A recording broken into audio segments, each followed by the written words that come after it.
Trouvez sur Télé 50 pour l'essentiel de l'actualité. Début ce lundi des examens d'État édition 2014-2015. 593 000 finalistes du secondaire et autres autodidactes participent à ces épreuves de 4 jours sur toute l'étendue du territoire national, dont 110 000 pour la ville-province de Kinshasa. Les finalistes du centre lycée Dr Chaoumba ont reçu la visite du Premier ministre Matata Ponyo. Regardez. Immédiatement après sa traditionnelle troïka de chaque lundi matin, le Premier ministre Matata Ponyo s'est rendu à l'Institut Chaoumba, situé sur l'avenue ex-Prince de Liège, à la Gombe. Dans sa suite, Maker Mwangou, le ministre de l'enseignement primaire secondaire, et son collègue de l'enseignement technique et professionnel, ainsi que Thérèse Olenga, qui a aussi en charge l'éducation dans la ville de Kinshasa. Dans ce centre, le sérieux est visible. L'examen d'État en RDC étant un événement de taille dans le processus de l'éducation et l'instruction de la jeunesse. Matata Ponyo promet d'être regardant quant au déroulement de cette phase finale de l'examen d'État jusqu'à la publication des résultats. Le gouvernement va suivre de très près ces épreuves ainsi que les corrections qui vont s'y suivre ainsi que la publication des résultats. Il s'est réjoui également de la participation féminine à cette édition. Écoute, la parité monte, bien que nous avons remarqué qu'il y a moins de filles dans certaines options, entre guillemets, réputées des difficiles, mais nous avons remarqué que la parité est presque accomplie parce qu'il y a autant de filles qu'il y a autant de garçons qui vont présenter les épreuves. Les examinateurs mobilisés à travers l'inspectorat général de l'enseignement secondaire technique et professionnel, les élèves eux aussi se montrent sereins devant les items à choix multiples, comme c'est le cas aujourd'hui à la culture générale. Contrairement à l'édition précédente, le taux de participation pour cette édition est relativement faible. Parlons toujours des examens d'État édition 2014-2015, cette fois dans la province du Katanga, précisément à Kasumbalesa, à quelques 100 km de Lubumbashi. 8 centres accueillent les finalistes du secondaire. Les détails dans cet élément. Plus de 5 000 finalistes présentent les épreuves d'État édition 2015 à travers la commune frontalière du Kasumbalesa. Ces élèves qui viennent des écoles de la commune et ses environs sont répartis dans les 8 centres de passation d'État, dont 2 à Moussochi et 6 à Kasumbalesa-Douane. Comme partout ailleurs, les élèves finalistes affrontent ce lundi l'épreuve de la culture générale. Ensuite viendront les langues, sciences et cours d'options. La répétition, n'est-ce pas? Et lorsque vous travaillez, ayez en tête que vous devez avoir 100%, n'est-ce pas?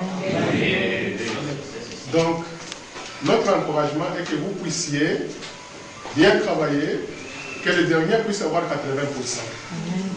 Encouragés par l'autorité communale, les élèves croient en Dieu pour réussir et obtenir au final leur diplôme d'État. À Kasumbalesa, chaque année, les diplômes d'État s'obtiennent en grand nombre et même certains élèves qui échouent à Lubumbashi tentent toujours leur chance à Kasumbalesa où la réussite est certaine. 49e édition des examens d'État au Nord Kivu. Cette province compte 51 049 candidats du cycle long et 219 du cycle court à Massissi, territoire situé à plus de 50 km du chef-lieu de cette province. Le gouvernement provincial a dû délocaliser un centre suite aux affrontements entre FARDC et FDLR. Pacheco Kavundama. Au lancement de ces épreuves nationales, le gouvernement provincial du Nord Kivu veut voir ses plus de 51 000 candidats avoir le 100%. C'est le souhait exprimé devant ses élèves par la ministre provinciale de l'Éducation. Après une visite des centres à Delbazan et Maéché, éduqués pour ce premier jour par d'incidents, sauf dans l'un des centres de Massissi, où les affrontements continuent entre les FARDC ainsi que le FDLR. Jusque-là, sauf imprévu, on n'a pas encore enregistré des cas d'irrégularité, sinon tout se passe bien, sauf à Massissi où nous avons eu à délocaliser un centre qui était avant à Birambiso, mais suite aux affrontements entre nos voyants militaires et les FDLR, on a eu à délocaliser les centres de Birambiso jusqu'à Kahé. Et nous avions même transmis les messages aux parents pour qu'ils prennent des dispositions pour que ces enfants se déplacent de Birambizo jusqu'à Kaye. Mais jusqu'à preuve du contraire, sauf imprévu, tout se passe bien sur l'ensemble de la province. Pour ces premiers jours, tous les candidats ont fait la culture générale. Certains rencontrés ont dit que l'examen a été abordable. Le président de la République de l'aide lorsqu'il est absent dans le conseil. Et la réponse? C'était le ministre, le premier ministre. Toutes les questions, nous avons vu en classe, il n'y avait vraiment pas de difficultés. Lors de la 48e édition, le Nord Kivu est sorti deuxième après la proclamation des résultats, et cela juste après la ville-province de Kinshasa. Pour cette 49e édition, il veut renverser la tendance en occupant la première place. Autre chose à présent, je l'annonçais au sommaire de ce journal, les activités de la deuxième édition de la Semaine française de Kinshasa ont débuté ce lundi 22 juin à l'espace France-Salle de la Gombe.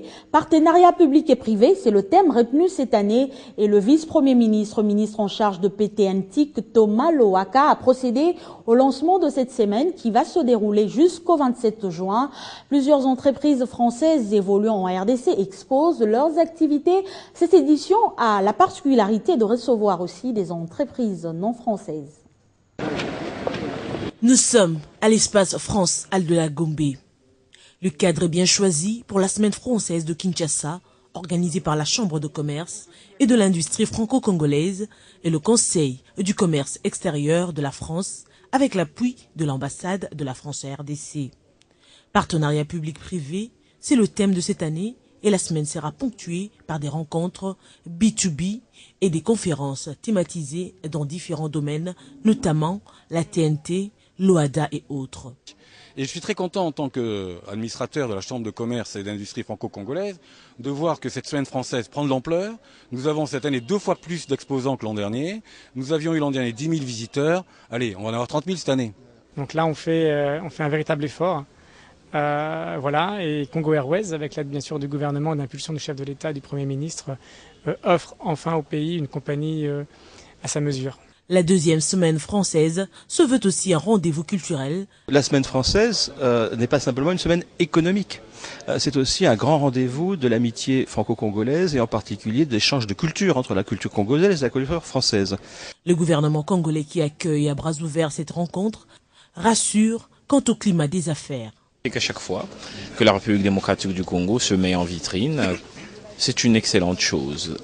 Nous avons la communauté des affaires franco-congolaises qui s'exprime et qui envoie un message aussi bien à l'intérieur qu'à l'extérieur de notre pays pour effectivement démontrer que la République démocratique du Congo est une terre propice aux affaires et si ça peut aider à l'augmentation du niveau de l'investissement direct étranger avec tout ce que cela peut avoir comme corollaire, évidemment, nous encourage. Pour cette année, les provinces sont aussi au rendez-vous et au stand Nord Kivu, c'est le gouverneur qu'on a trouvé sur place. Donc il est important qu'aujourd'hui, nous commencions à donner cette image-là pour que les gens cessent de croire que chez nous, nous ne fabriquons que les armes, chez nous, on ne produit que le sang qui coule tout le temps. On produit aussi beaucoup de choses. Avec le nombre de stands qui est passé de 20 l'année passée à 45 en 2015, la deuxième semaine française attend recevoir plus de 10 000 visiteurs. Retournons en province pour parler du gouverneur du Sud Kivu, Marcelin Sichambo, qui a bouclé ce lundi les consultations provinciales. Pour la dernière journée, il a reçu les patrons des presses, la MONUSCO, le Rotary Club, les syndicalistes et une délégation des nouveaux majeurs. Tous se disent favorables au dialogue. Au bout de 4 jours de travail intensif, le gouverneur Marcelin Sichambo a clôturé les consultations provinciales qu'il a menées avec les différentes couches sociales, politiques et religieuses et professionnelles. En ce dernier jour, le tour est venu aux responsables des organes de presse d'être reçus par le gouverneur de province. Le président sectionnaire de l'UNPC Sud Kivu, Darius Kitoka, a réaffirmé la neutralité des journalistes, se refusant au passage de prendre position au sujet de la tenue ou non du dialogue national. Sont-ils pour ou contre ce dialogue? Les journalistes du Sud Kivu ont répondu par une réserve catégorique. Ils disent garder leur neutralité quant à ceux. Ils jugent cette question purement politicienne et s'abstiennent de prendre une quelconque position. Ils sont par ailleurs unanimes pour la question d'accompagnement de la décision qui sera arrêtée par les politiciens.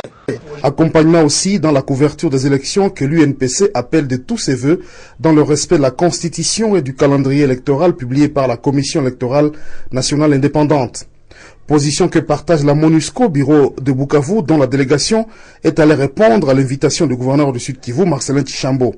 Quant à la tenue du dialogue national, Christine Kapalata, chef de bureau de la MONUSCO Bukavu, trouve que c'est le meilleur moyen pour que les différents protagonistes se parlent et trouvent des solutions aux problèmes du pays. Dialoguer est une bonne chose. Si les gens se parlent, ils arrivent à avoir une position commune. Et c'est dans ce sens-là que nous prenons ces dialogues, ces consultations. Nous sommes d'accord avec le gouverneur que les consultations, c'est une bonne chose. Les syndicalistes et une délégation de nouveaux majeurs ont bouclé la série des audiences que Marcelin Tchishambo a accordées pendant ces 4 jours qu'ont duré les consultations provinciales. À l'Assemblée nationale, la tenue d'une session extraordinaire divise davantage l'opposition, alors que les forces politiques et sociales pour l'unité d'action appellent les parlementaires de l'opposition à bouder les travaux de cette session. Le Parti travailliste confirme sa participation. Son président national, Steve Mbika, invite plutôt ses collègues à démissionner de l'Assemblée nationale. Suivez. Selon ces groupes de parlementaires de l'opposition, cette session extraordinaire serait un stratagème qui préparerait un glissement. Les forces politiques et sociales, les organisations de la société civile et de la diaspora, réunies ce jour dans le cadre de la dynamique pour l'unité d'action, demandent aux groupes parlementaires de l'opposition de s'abstenir de participer à cette session extraordinaire convoquée dans l'unique but d'obtenir le glissement. Position du reste rejetée par le Parti travailliste de Steve Mbika. Réuni dimanche, le membre du bureau politique de ce parti estime que les combats politiques doivent être menés au sein des institutions de la République. Ce n'est pas l'opposition qui a demandé le boycott, c'est quelques députés de l'opposition pro-Occident qui a demandé le boycott. Il faut pousser la logique jusqu'au bout, il faut quitter le Parlement, parce que toutes les sessions sont convoquées, n'est-ce pas, avec l'autorisation du chef de l'État. Si on pense qu'on ne peut pas répondre à ça, il faut quitter l'Assemblée nationale. Moi, je n'ai pas été élu pour faire la politique dans la rue. J'ai été élu pour faire la politique dans les institutions. Donc, nous serons bel et bien à la session extraordinaire parce qu'on est député. Si on ne veut pas travailler à l'Assemblée, on n'a qu'à démissionner. La base du Parti travailliste s'est également déclarée favorable au dialogue national initié par le président de la République, Joseph Kabila, pour préserver le processus démocratique et la stabilité de la RDC. Cette motion de soutien vient ainsi consolider la personnalité politique du député Steve Mbika et qui avait déjà répondu à l'invitation du président de la République dans les cadres des consultations présidentielles. Parlons infrastructure routière. Les travaux d'aménagement des passerelles sur le boulevard Lumumba à Kinshasa vont bon train. 3 d'entre elles seront opérationnelles d'ici la fin du mois d'août, avant les 4 autres l'année prochaine. Le ministre des Infrastructures et Travaux publics, Fridolin Kashweshi, l'a annoncé ce lundi après une visite d'inspection sur le boulevard Lumumba. La pose des passerelles est censée sécuriser davantage les piétons qui traversent les boulevards Lumumba élargis. Les travaux annoncés, voilà plusieurs mois, ont finalement débuté au niveau de la commune des Limété et qui en comptera à 3. Fridolin Kashweshi, ministre des Infrastructures et Travaux publics, a conduit une délégation composée notamment de l'Agence congolaise des grands travaux sur les lieux. Les passerelles sont d'une importance capitale. On a affaire à des routes où le trafic est très important et les piétons doivent aussi être rassurés de la quiétude dans leur circulation. Et donc, ces passerelles vont apporter un plus dans cette quiétude. D'ici fin août, 3 passerelles s'élèveront au niveau de la 1e, 7e et 13e rue. Tel qu'on le dit, d'ici fin août, on aura les 3 passerelles implantées sur la partie du boulevard Lumumba à Limété. Et puis, les 4 autres du côté d'Ndjili, Massina suivront de manière à ce que pour début d'année prochaine ou plus tard, on ait une circulation assez sécurisante sur cette grande artère. C'est l'an prochain que ces tronçons, la plus longue avenue asphaltée de la République démocratique du Congo, changera à complètement de physionomie avec ses 7 superstructures faites de métal et béton armé